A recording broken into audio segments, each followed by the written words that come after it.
وانفعنا وزدنا علما والحمد لله على كل حال ونعوذ بالله من حال اہل النار۔ تو دیکھو ہم نے تو حیض کے اقل مدت اور اکثر مدت میں نے بتایا تھا کہ اس باب میں 3 قسم کی چیزیں ہیں، حیض، استحاضہ، نفاس۔ اب حیض کا بیان ہم پڑھ رہے تھے کہ حیض کی اقل مدت کیا آتی ہے، اکثر مدت کیا آتی ہے، اور کون سے رنگ کے کا خون جو ہے وہ حیض شمار ہوگا اور کون سے کا خون شمار نہیں ہوگا۔ اور آگے ہم نے یہ حکم بھی بتایا کہ حیض میں کون کون سے احکام لاگو ہوتے ہیں، سمجھا کہ اسی میں ہم بیان کرتے ہیں۔ تو کہتے ہیں کہ حائض جو ہے وہ نماز بھی نہیں پڑھ سکتی، روزہ بھی نہیں رکھ سکتے، اسی طرح اس کے ساتھ وطی کرنا بھی جائز نہیں ہے، لیکن نماز کی دوبارہ قضا ادائیگی نہیں ہوگی کیونکہ اس میں حج عظیم ہے، اور روزے کی دوبارہ قضا کرے گی کیونکہ اس میں حج عظیم نہیں ہے۔ آگے ہم نے یہ بھی حکم بیان کیا تھا کہ حائض کے لیے دخول مسجد ہے وہ جائز نہیں، اور اسی طرح طواف کرنا، طواف میں تو کوئی حرج نہیں ہے لیکن چونکہ وہ مسجد کے اندر ہے اسی وجہ سے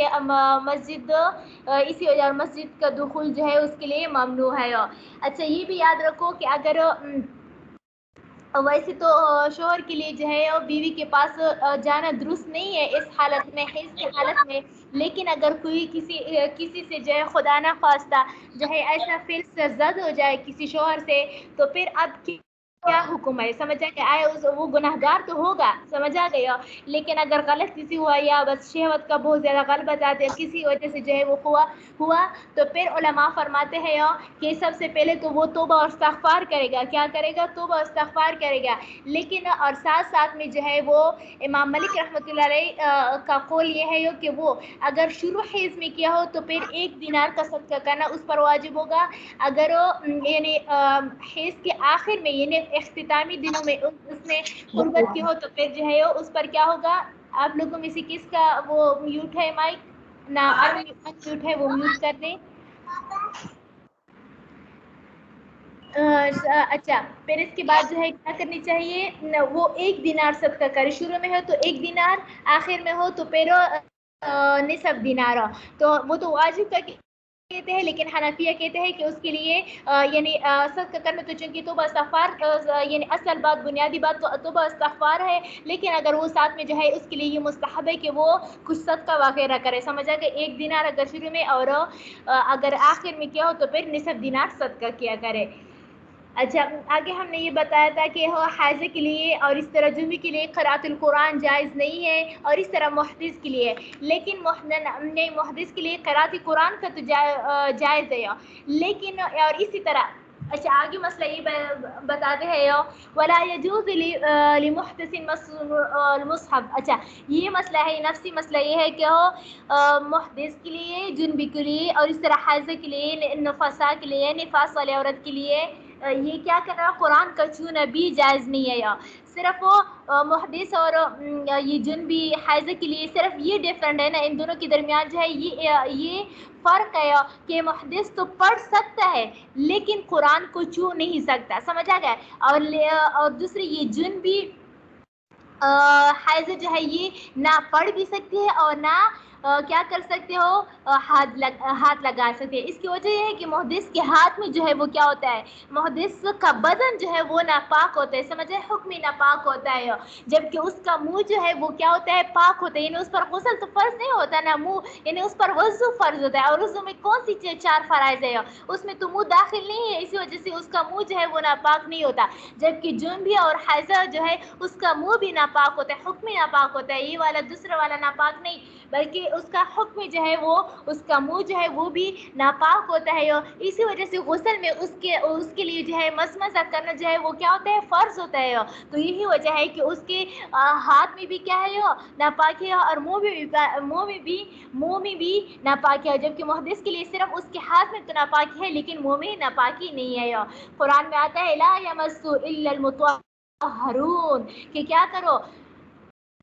کہ قرآن کو نہ چھوئے، سمجھے کہ ایک تفسیر ایک قول کے مطابق جو ہے اس کا ترجمہ یہ ہے کہ کیا کرے کہ قرآن کو نہ چھوئے مگر مطہرون یعنی پاک، سمجھا کہ اس طرح قرآن حضور صلی اللہ علیہ وسلم کا ارشاد مبارکہ ہے لا یمس المصحف الا طاہر، کہ قرآن کریم کو نہ چھوئے مگر جو پاک ہو، یعنی جو کہ جس کو غسل کی ضرورت نہ ہو، الا ان یاخذ بغلافہ، مگر ایک اس کو غلاف کے ساتھ ہو پکڑ۔ اب غلاف میں جو ہے یہ قاعدہ یاد رکھو کہ ایک جو ہے اتصال ہوتا ہے، سمجھا کہ اگر کوئی کپڑا یا کوئی غلاف ایسا ہو جو کہ اس کا اتصال جو ہے وہ قرآن کریم کی کور کے ساتھ، ان کے گتوں کے ساتھ اور ان کے اوپر والا کور کے ساتھ ہو، تو پھر جو ہے اس کو بھی ہاتھ لگانا جائز نہیں ہے۔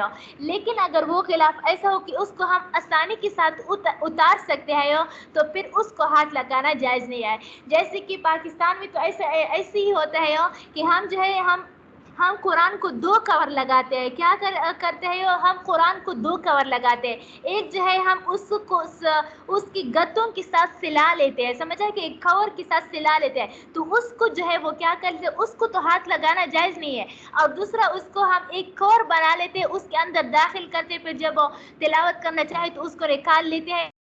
تو دیکھو وہ گتے والے ہم نہیں نکالتے، بلکہ یہ دوسرا والا کور جو ہے ہم نکالتے ہیں۔ تو اگر یہ دوسرا والا کور جو کہ اوپر والا ہے، جس کو ہم آسانی کے ساتھ نکالتے، اس کو اگر اس میں قرآن باندھا ہوا تو پھر اس کو اسی غلاف کے ساتھ قرآن پکڑنا جو ہے وہ جائز ہے۔ لیکن جو دوسرا جو گتے کے ساتھ ہو، یعنی اس کی کور کے ساتھ، اوپر والی کور کے ساتھ سلا ہوا ہو، تو اس کے ساتھ جو ہے وہ قرآن کو پکڑنا جائز نہیں ہے، کیونکہ وہ اتصال ہے، اس کا اتصال ہے، سمجھا گئے؟ اور یہ بھی اور آسانی یعنی دیگر الفاظ میں ہم یہ کہہ سکتے ہیں کہ چونے والا اور جس کو چھویا جائے، یعنی چونے والا جنبی یا حائضہ، جس کو چھوئے، جس کو یعنی قرآن اور چونے والی یعنی ماس اور ممسوس کے درمیان اگر کوئی زائد کپڑا ہو تو اس کے ساتھ پکڑنا جائز ہے، لیکن اگر زائد کپڑا نہ ہو تو پھر جائز نہیں ہوگا۔ اب دیکھو اگر کوئی حائضہ جو ہے اپنے دوپٹے کے ساتھ، سمجھے، اپنے دوپٹے کے ساتھ جو ہے قرآن کو پکڑنا چاہے تو قرآن کو نہیں پکڑ سکتے۔ کیوں؟ کیونکہ قرآن اور یہ جو کہ ممسوس ہے اور حائضہ جو کہ ماس ہے، اس کے درمیان جو ہے کوئی زائد کپڑا نہیں ہے۔ وہ تو جو دوپٹے ہے اس میں وہ تو کیا ہے، ماس یعنی حائضہ کے ساتھ اٹیچمنٹ رکھتی ہے نا۔ اور اسی طرح جو غلاف ہم جو سلا ہوا ہوتا ہے اس کے گتوں کے ساتھ، وہ بھی چونکہ قرآن کے ساتھ اٹیچمنٹ رکھتی ہے، اسی وجہ سے وہ بھی چھونا جائز نہیں ہے۔ لیکن اگر ہم دوسرا رومال وغیرہ پکڑ لی، اس سے قرآن کو پکڑ لے تو پھر جو ہے وہ کیا، حائضہ کے لیے یہ جائز ہے۔ کیوں؟ کیونکہ حائضہ اور قرآن کے درمیان ایک زائد کپڑا موجود ہے۔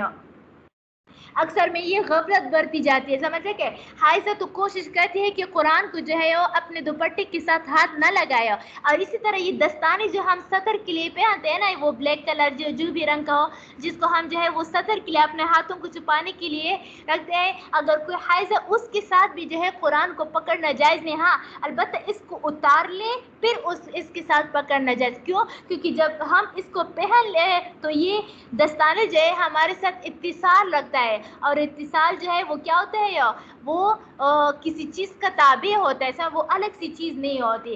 دیکھو آج کل لوگ جو ہے وہ یہ حائض ہے تو چلو وہ اپنے دوپٹے کے ساتھ قرآن کو پکڑنے میں کوشش نہیں کرتے، لیکن جس کو وضو نہیں تھا وہ کوشش کرتے ہیں، سمجھا؟ وہ اکثر میں نے دیکھا ہے وہ اپنے دوپٹے کے ساتھ اس کے لیے بھی یہ جائز نہیں ہے، کیونکہ میں نے بتایا کہ صرف محدث اور حائضہ میں یہی فرق ہے کہ وہ محدث قرآن کی تلاوت کر سکتا ہے حدث کی صورت میں، جبکہ حائض جو ہے اس کی صورت میں نہیں، باقی پکڑنے میں دونوں برابر ہے۔ بہرحال آگے چلتے ہیں۔ فَإِذَا انقطع دم الحیض لأقل من اچھا ولا يجوز للمحدث اور جائز نہیں ہے محدث کے لیے بھی مس المصحف، یہ اوپر والے پر عطف ہے، یعنی حائضہ کے لیے تو جائز ہی نہیں ہے، لیکن محدث کے لیے بھی جائز نہیں ہے مصحف یعنی قرآن کو پکڑنا، الا ان یاخذہ بغلافہ، مگر یہ کہ اس کو اس کے الگ سے کپڑے، الگ سے غلاف کے ساتھ پکڑے۔ فَإِذَا انقطع دم الحیض لأقل من 10 ایام لم يجوز وطئها۔ اچھا یہ بات ہے یہاں پر ایک، یعنی اب کس صورت میں جو ہے یعنی اگر حائض جو ہے اپنے حیض سے پاک ہو جائے تو شوہر اس کے پاس کب جا سکتا ہے، اس کے بارے میں یہ مسئلہ ہے۔ اب اس مسئلے میں جو ہے نا یہ بات رکھو کہ 3 صورتیں بنتی ہے۔ کیا صورتیں بنتی ہے؟ 3 صورتیں بنتی ہے۔ ایک یہ کہ بعض عورتوں کی عادت مقرر ہوتی ہے، سمجھا کہ